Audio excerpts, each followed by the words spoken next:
All right, good afternoon. Thank you for coming out today. Let me introduce the criminal justice partners who are here with me today. Our state attorney, Melissa Nelson, the FBI special agent in charge of the Jacksonville field office, Charles Spencer, is here with us.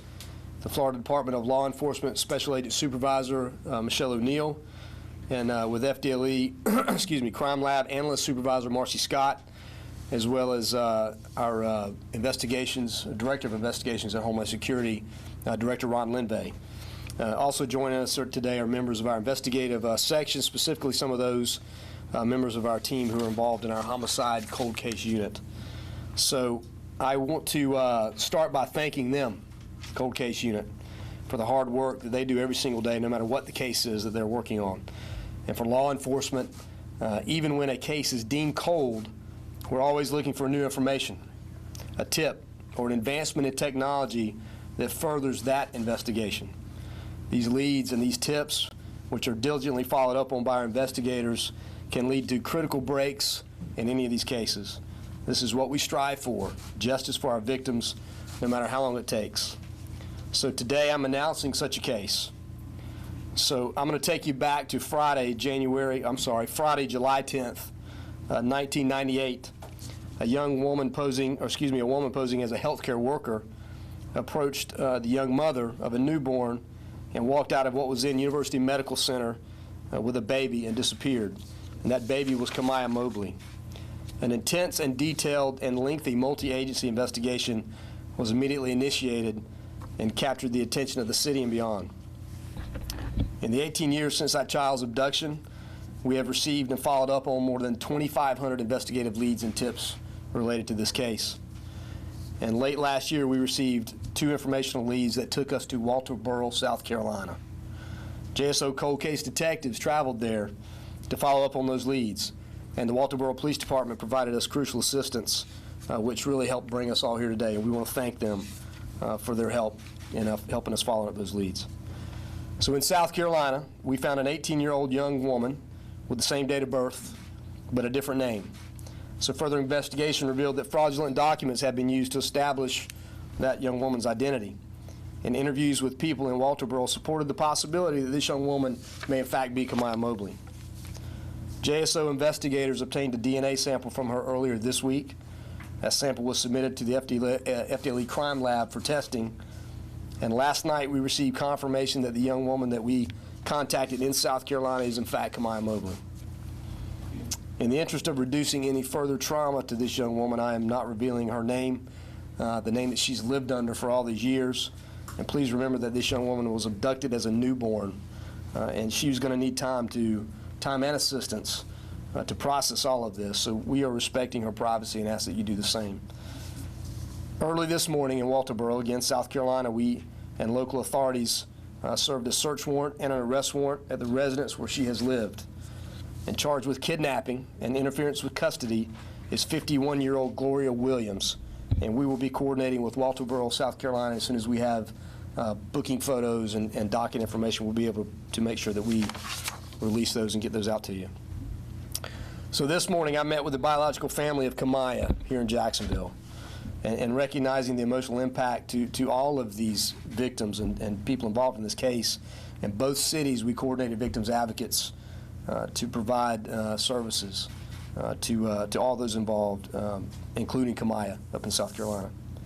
So this is an active and ongoing investigation, and as always, there will be things and questions that we cannot answer here today to protect the integrity of the investigation, but we'll do our best here in just a few minutes to answer some of the questions that you may have. Before we do that, I want to thank our partners, the Walterboro, South Carolina Police Department, our local state attorney's office, obviously FDLE, and the FBI for their assistance in this investigation. And at this time, I'm going to ask Mrs. Nelson to make any comments that she might like to make, and then after that, we'll be able to answer a few questions. Ms. Nelson. Thank you, Sheriff.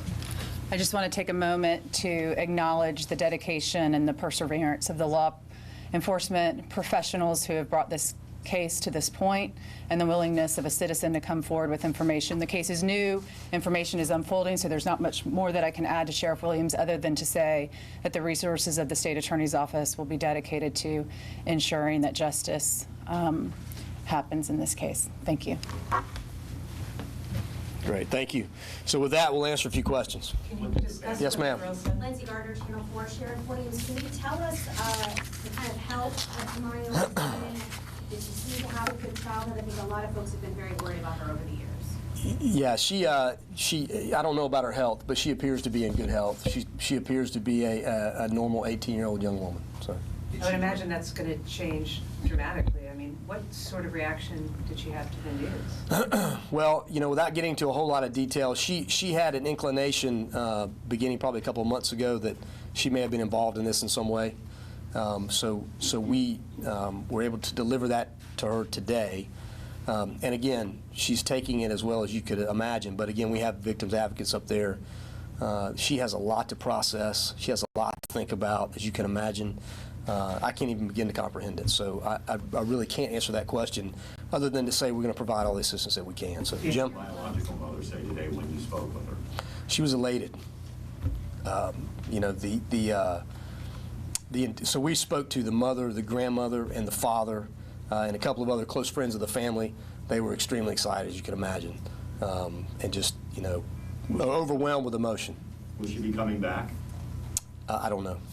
I don't know at this point. Did she grow up believing the woman arrested today was her biological mother? She did. Did she have any other immediate family in the home, or was it just she and her mother? There were some other family in the home, and without getting into a whole lot of detail of that, but there were other family in the home. Where Yes, will ma'am. she go now? She's 18 years old now, so her future is really up to her. Explain what's next for what she may or may not do. Well, we really can't answer that question. I mean, I don't know what she's 18. She's an adult. She's clearly a victim in this case. But again, a case like we have not seen, obviously, in this country for a long time. So clearly nothing that we have all dealt with around here. So it's a learning process for all of us. So lots of questions like that left to be answered. And again, I can't stress enough, to give her some space and try to let her process this and work through it, because it's incredible. How do your investigators feel? Some of your gang has been here long enough to remember when Sure. they were covering this day one. Well, I mean, obviously there's a sense of accomplishment in terms of, professionally you've done that, and it really speaks to the professionalism. This case has been passed off. It's been so long since it was really an active case. There's been a lot of people that really were heavily invested on day one that are not here anymore and retired. But, they passed that off to a group of dedicated professionals that maintained focus on the case, did the things they were supposed to do with tips when they came in, and really that's what led us here today. So we did this morning make some calls to some of those who were, again, heavily invested in this case in the very beginning, just to let them know. And clearly, we did not know this until late last night, that we actually did have, in fact, Kamaya Mobley located. refresh our memory of the Had any DNA? kind of prior criminal history, and did they go straight to Walterboro, South Carolina, from as far as you can? So start over. Tell me that again. Did Gloria Williams, the woman you arrested, she have any previous criminal history before this? And did she take the baby straight to Walterboro, South Carolina? So a lot of those questions we don't have answered yet. I have not seen her criminal history, so I can't speak to it. We will release that very soon. But I believe there is one, but we'll release the details of that. Can you And refresh our memory a little bit about how the DNA was obtained in the first place and how this match was able to be made? so the original DNA was from the hospital, and I'm not sure of the process there, but the newborn DNA process that occurs, that's where that DNA came from, and we obtained a swab from Kamaya up in South Carolina just a few days ago. Are there efforts underway? Are there efforts underway to reunite her with her biological family? I'm going to stay away from that at this point. A lot of that is up to them. The ability is there for that to happen. They have to make that decision, and she has to make that decision. That can't happen if she wants it to happen. It can't happen. I don't know if it's going to happen or not. Again, it's not something that, again, imagine the gravity of what she's dealing with. I don't know when that decision will be made. Yeah, Jim. Talk about the tip that led you to South Carolina. How did you know? How did all of that come about? So again, I'll tell you as much as I can. We received, I'll say maybe a series of tips through the National Center for Missing and Exploited Children, and obviously we follow up on those, and that's what kind of began the ball rolling for us, and got us to South Carolina and got us here today. Will she be extradited back here? Yes, she is going to be extradited back here. She will. You said that the 18-year-old Kamaya had an inkling in the last couple months. So you guys had an interview with her. What sort of things was she telling you? Again, I'm not going to go into the detail of that other than to say I think she had an idea that something may have occurred. But again, imagining her trying to process this, and so, you know, the interview process is difficult. You know, you want to try not to, you know, traumatize the victim any more than necessary.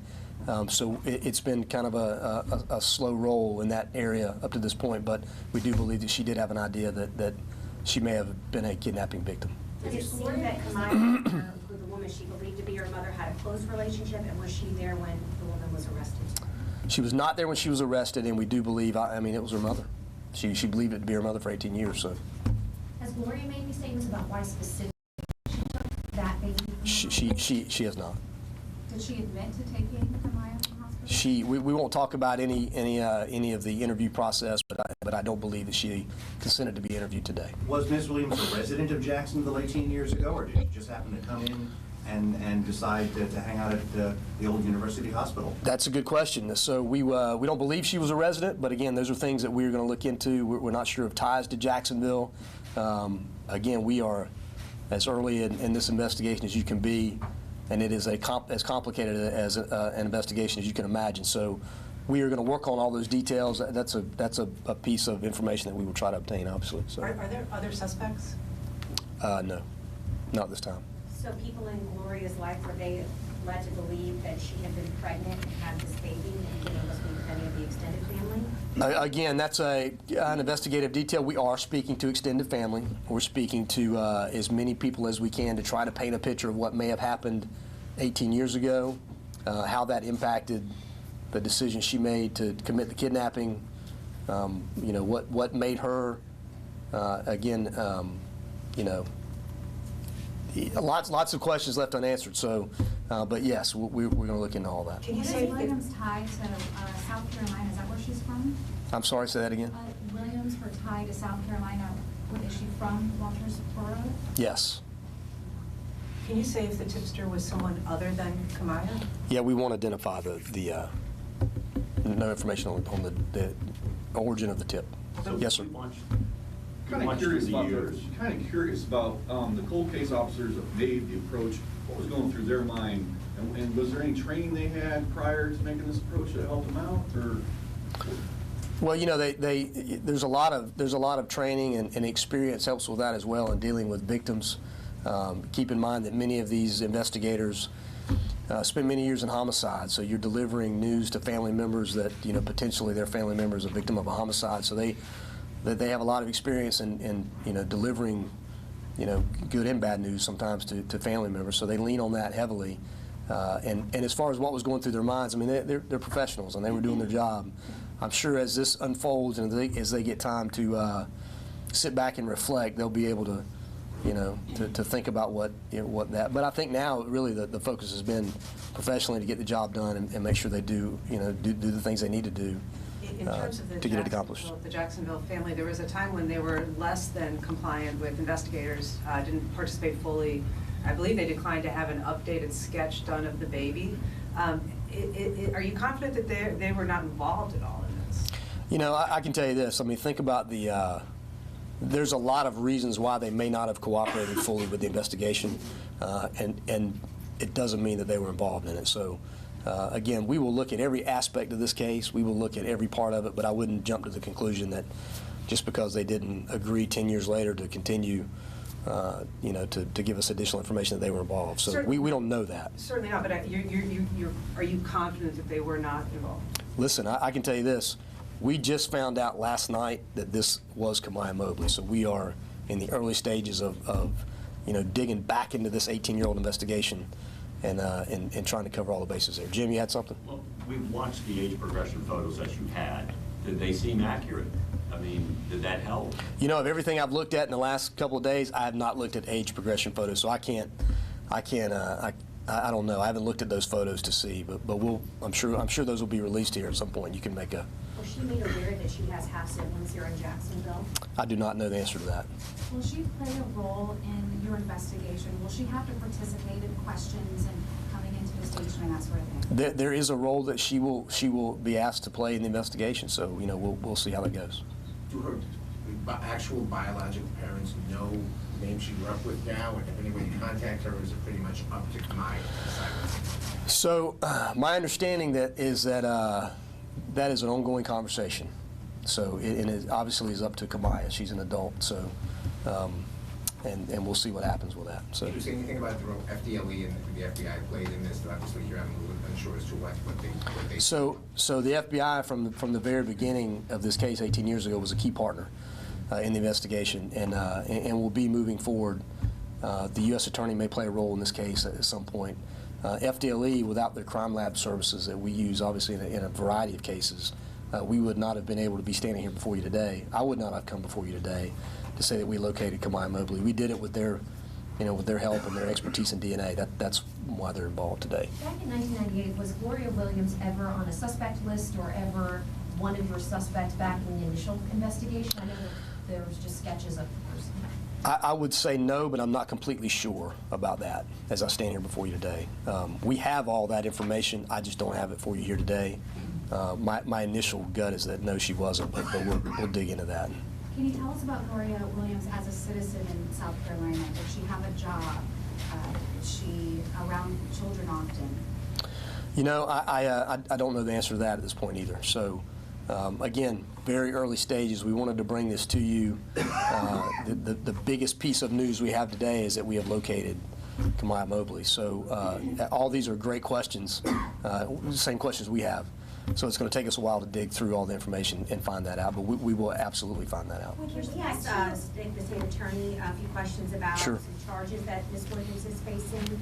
Not to put her on the spot, but if there is a conviction, we heard kidnapping and the second charge as well. Can you talk to us a little bit about the minimum maximums and also if any, leniency might be given depending on what Kamaya might want in the situation? So under state law, there are no minimum mandatories. Kidnapping is a first-degree felony punishable by up to life. Interference with custody is a third-degree felony with a maximum of 5 years.